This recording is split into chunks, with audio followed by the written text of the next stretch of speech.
Assalamualaikum warahmatullahi wabarakatuh. Perkenalkan, nama saya Indra Hardiansah, mahasiswa Universitas Cyber Asia, kelas MG203, Prodi Manajemen, PJJ 1, mata kuliah Estetika Humanis. Di sini saya akan mempresentasikan mengenai self concept atau diri pribadi diri sendiri. Self concept atau pengenalan terhadap diri sendiri adalah salah satu langkah awal bagi seseorang untuk memberikan respon yang tepat terhadap tuntutan yang berasal dari luar diri sendiri maupun dari dalam diri.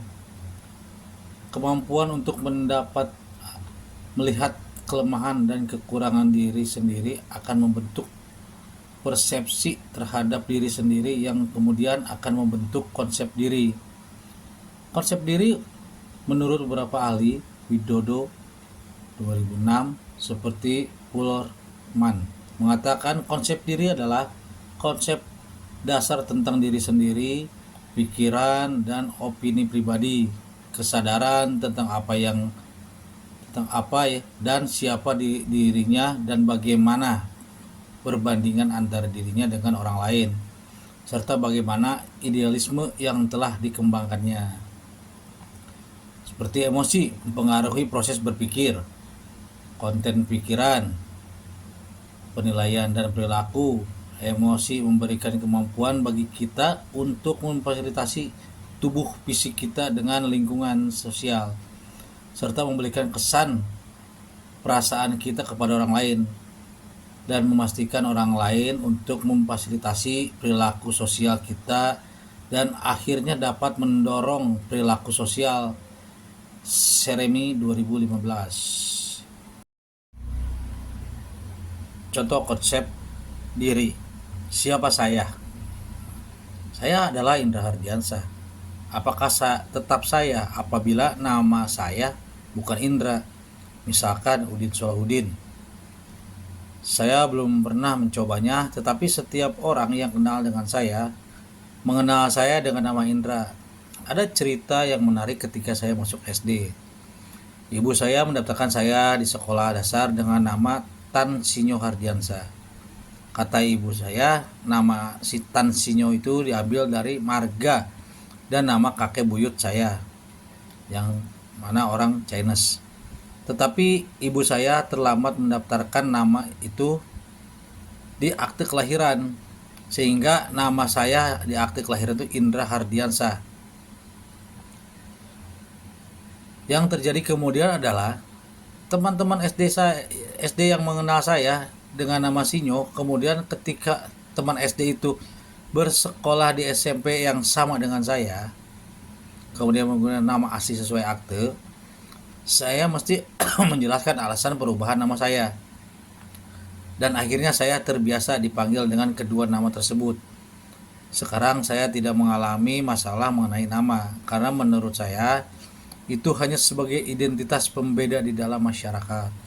Jika saya harus berubah nama saat ini, saya merasa tidak akan ada perubahan dalam diri karena saya sudah mempunyai konsep diri yang saya yakini kebenarannya. Menurut J.R. Sid atau Nugraha 2017, konsep diri dibagi menjadi 3 komponen, yaitu komponen perseptual, komponen konseptual, dan komponen attitudinal.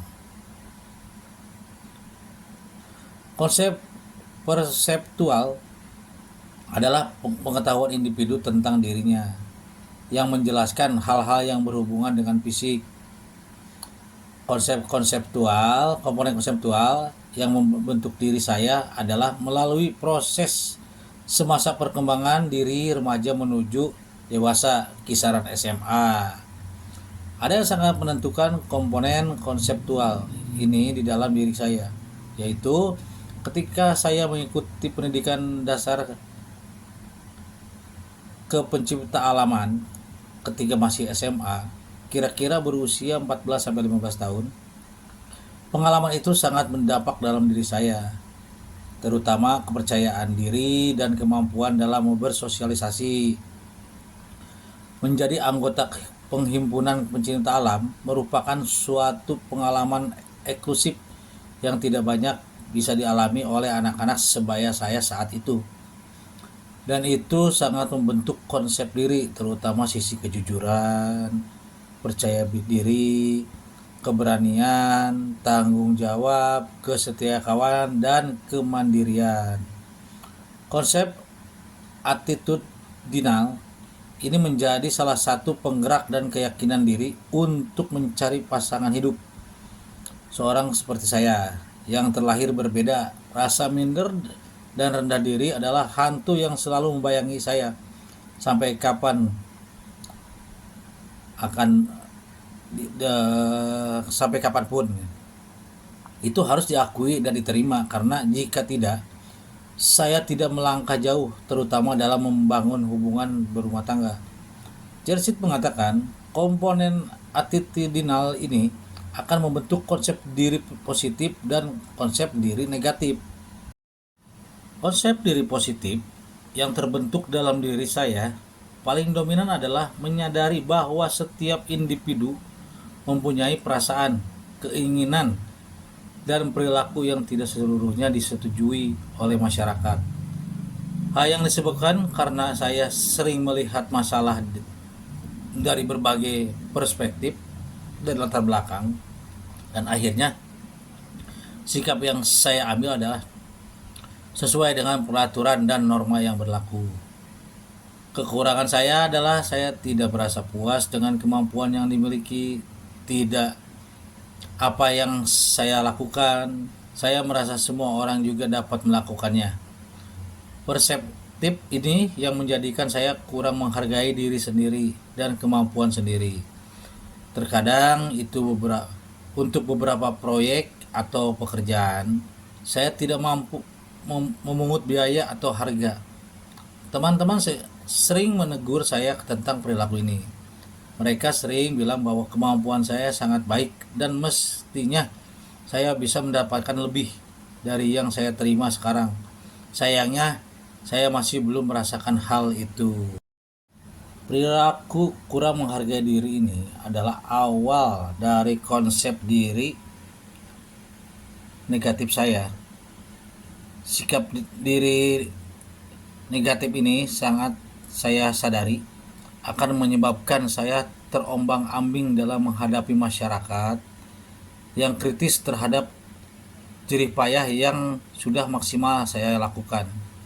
Konsep diri negatif selalu berputar-putar dalam diri saya sehingga sering terlalu peka terhadap kritik, responsif terhadap kritik, hiperkritis, merasa dimusuhi orang, dan menjadi pesimis.